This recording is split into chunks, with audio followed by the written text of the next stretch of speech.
तो आज हमारे साथ ही चंद्रशेखर लोहानी है और ये बताएंगे कि हम लोग को जेई के स्टार्टिंग फेज में कैसे प्रिपेयर करना चाहिए और फिर हम लोगों को कौन कौन सी ये जो बुक्स हो सकती हैं वो हम लोग को रेफ़र करनी चाहिए जो कि बहुत हम लोग को हेल्पफुल हो सकती हैं जेई की प्रिपरेशन में। और हम लोग को लास्ट टाइम में किस तरीके से रिवाइज करना चाहिए और किस तरीके का माइंडसेट रख के हम लोगों को लास्ट में अच्छे से हम लोग को रिवाइज करके हम लोग अच्छे रैंक ला सकते हैं 1000 या फिर जितना भी 10,000 के अंदर भी कुछ लोग वो करते हैं एम करते हैं और कुछ लोग जैसे कि हाई प्रिपरेशन करते हैं तो 1000 के अंदर भी। तो किस तरीके से स्ट्रेटजी होनी चाहिए डिफरेंट रैंक्स की वो ये बताएंगे।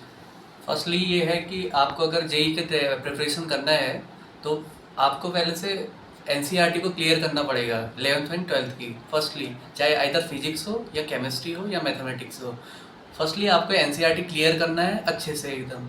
उसके बाद आपको फिर जो बुक्स हैं मार्केट में अवेलेबल हैं, लाइक एस के गुप्ता की बुक है, एक चैलेंजर है मैथमेटिक्स में, तो उसको गो थ्रू करो। तो उससे आपको आपकी जो कॉन्सेप्ट है वो काफ़ी बेटर रहेगा, उसको आप करोगे तो। और पीवाईक्यू प्रीवियस ईयर क्वेश्चन करो जेई के, जितने भी पुराने हैं 90s के लेके अप टू 1000 तक के, उसको करो तो आपका एकदम कॉन्सेप्ट बिल्डअप हो जाएगा बढ़िया। तो आप इजीली क्वेश्चन को, जो भी न्यू क्वेश्चन आप फेस करोगे एडवांस के टाइम पे, तो आप उनको इजीली कर पाओगे सॉल्व। अगर आपका एनसीईआरटी क्लियर नहीं है तो आप नहीं कर पाओगे, बहुत डिफिकल्टी होगा आपको करने में। तो यही है सब।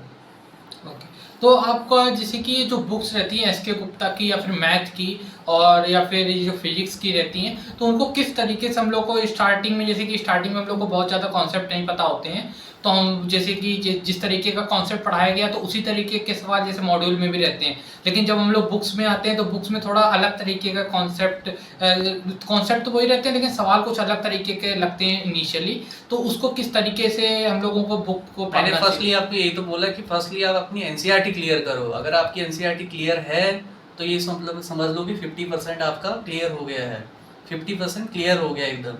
उसके बाद आप एडवांस वर्जन में जाओ, डायरेक्टली नहीं कि डायरेक्टली कोई भी बुक उठा लिया आपने। आप पहले फर्स्टली एनसीईआरटी क्लियर करो।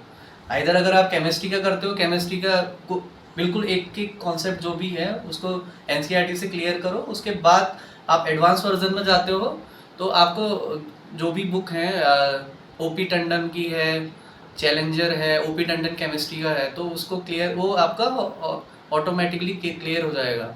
और लास्ट टाइम में आपको क्या करना है, टेस्ट सीरीज देना है।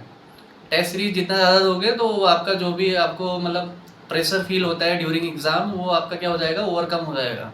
ये है। ओके।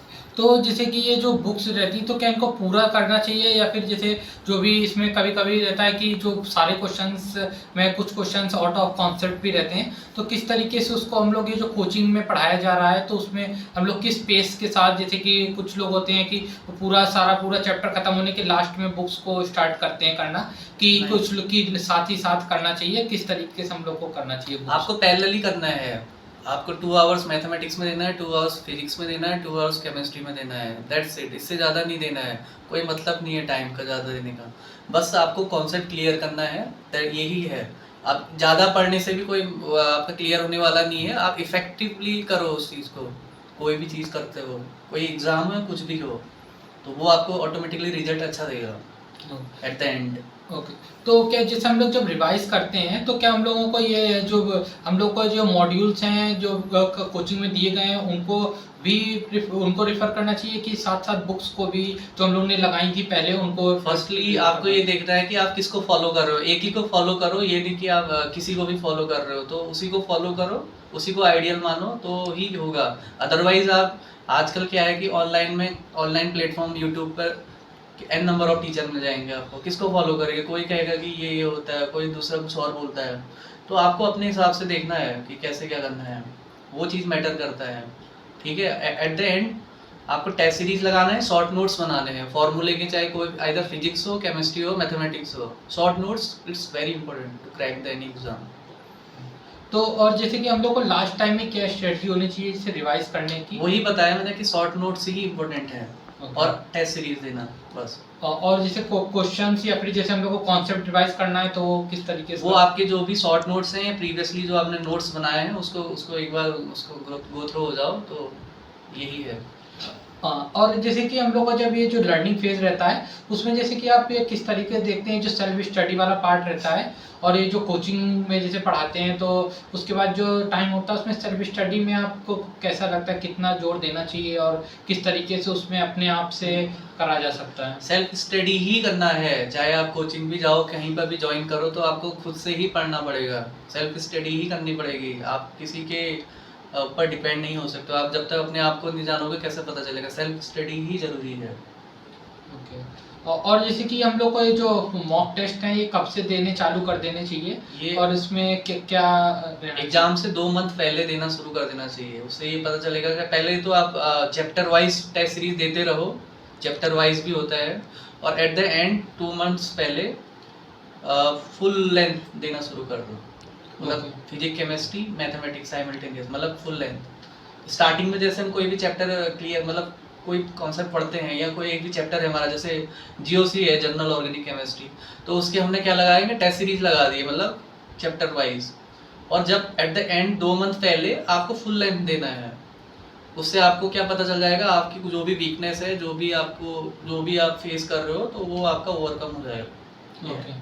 और जैसे कि हम लोग के पास ये जो 2 मंथ का टाइम रहता है ये जेईई मेंस के एडवांस के बीच में, तो उसको किस तरीके से यूटिलाइज करना चाहिए, उसमें क्या क्या चीज़ें करी जा सकती हैं? यूटिलाइज मैंने बोला ना कि शॉर्ट नोट्स को ही देखो और रिवाइज करो, revise again and again and again, यही है सक्सेस की। Okay okay. और उसमें जैसे कितने number of mock test optimize वो लेवल पे? डिपेंड करता है अपने आप कितनी कैपेसिटी है देने को। किसी भी एक कोचिंग सेंटर से कोई जो अच्छा मटेरियल प्रोवाइड करते हैं उसको देख के आप देख सकते हो।